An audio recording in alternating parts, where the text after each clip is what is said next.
Welcome to Too Fond of Books. My name is Janelle and this is Murder Mystery Monday.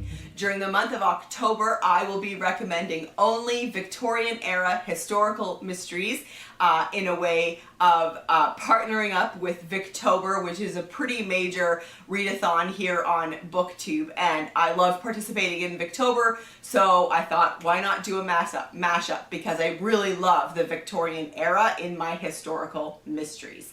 So for today's recommendation, I have for you The Railway Detective by Edward Marston. This is the first in the Detective Inspector Colbeck series.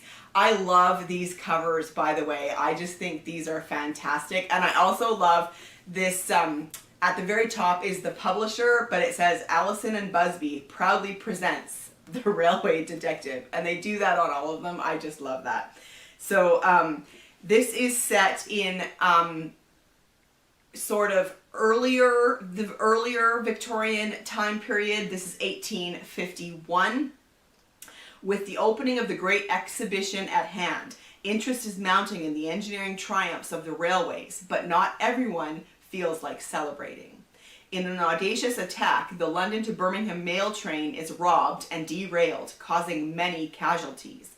Planned with military precision, this crime proves a challenge to Detective Inspector Robert Colbeck, who fights to untangle a web of murder, blackmail, and destruction. As Colbeck closes in on the criminal masterminds, events take an unexpected turn when the beautiful Madeline, daughter of the injured train driver, becomes a pawn in the criminal's game.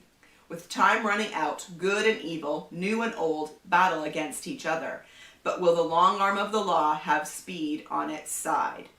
Full of historical detail, The Railway Detective is an action-packed dip into murky 1850s London. So yeah, this is a really fun series. I enjoy the characters and the plots. And this first book in the series was published in 2004, and I will read to you from the beginning. London, 1851. Euston Station was one of the architectural marvels of the day. Even the most regular passengers on the London and North Western Railway could still be impressed by the massive portico with its 4 Doric columns built of adamantine Bramley Fall sandstone, flanked by 2 pairs of pavilions, and standing on the north side of a large open space. The addition of 2 hotels, one either side of the portico, introduced a functional element that did not lessen the stunning impact of the facade. Those who passed through the imposing entrance found themselves in the Great Hall, a combined concourse and waiting room. It was a magnificent chamber in the Roman Ionic style with a high, deeply coffered ceiling that made newcomers gape in astonishment. Caleb Andrews did not even notice it, nor did he spare a glance for the majestic curved double flight of steps at the northern end of the hall that led to a gallery and vestibule. Only one thing in the station interested him, and that was the locomotive he and his firemen were about to drive to Birmingham. Andrews was a short, wiry character in his early 50s with a fringe beard that was peppered with grey. There was a jauntiness about him that belied his age and that concealed his deep sense of dedication to his work.